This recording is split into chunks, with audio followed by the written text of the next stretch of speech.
Bienvenue à notre post-it. Aujourd'hui, on va parler des anges, ces êtres spirituels qui attirent toujours notre attention.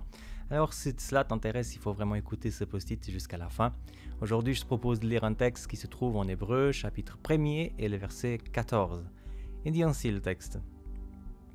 Ne sont-ils pas tous des esprits serviteurs, envoyés pour exercer le ministère en faveur de ceux qui vont hériter le salut ? Alors, les anges ont toujours alimenté l'imaginaire de toutes les religions du monde, parce que pratiquement dans toutes les religions, même les religions qui ne sont pas chrétiennes, on retrouve ces êtres qui sont là entre les divinités et les êtres humains. Ils ont toujours cette portée amicale et de proximité qui nous intéresse tous. Et même nous chrétiens, c'est vrai que les anges, c'est toujours quelque chose qui nous fait sourire et qui nous amène dans des belles réflexions. Mais aujourd'hui, j'aimerais voir deux choses, deux caractéristiques qui nous sont données dans ce texte par rapport à ces anges. La première que le texte nous parle dit qu'ils sont des esprits serviteurs. C'est impressionnant parce qu'ils sont quand même supérieurs à nous, bien qu'inférieurs à Dieu.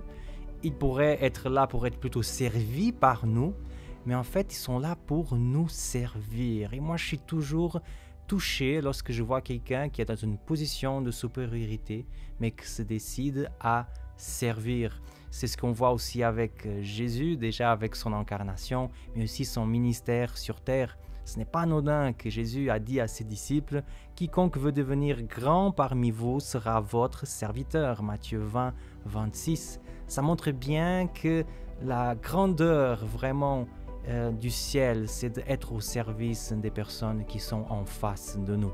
Et les anges font ça très bien. Deuxièmement, il y a aussi une autre caractéristique. Il nous dit qu'ils ministèrent en faveur de ceux qui vont hériter le salut.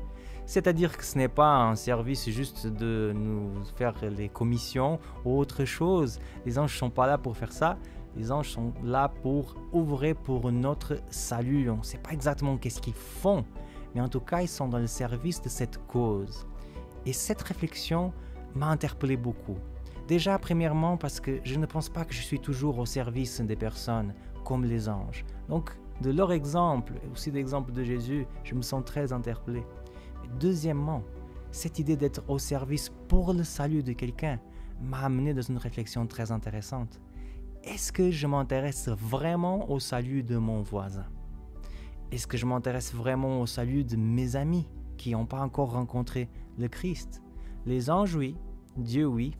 Mais est-ce qu'on s'intéresse vraiment à ces choses ? C'est la réflexion que j'aimerais te laisser aujourd'hui. Moi, je m'appelle Samuel Cogna et c'était le post-it d'aujourd'hui.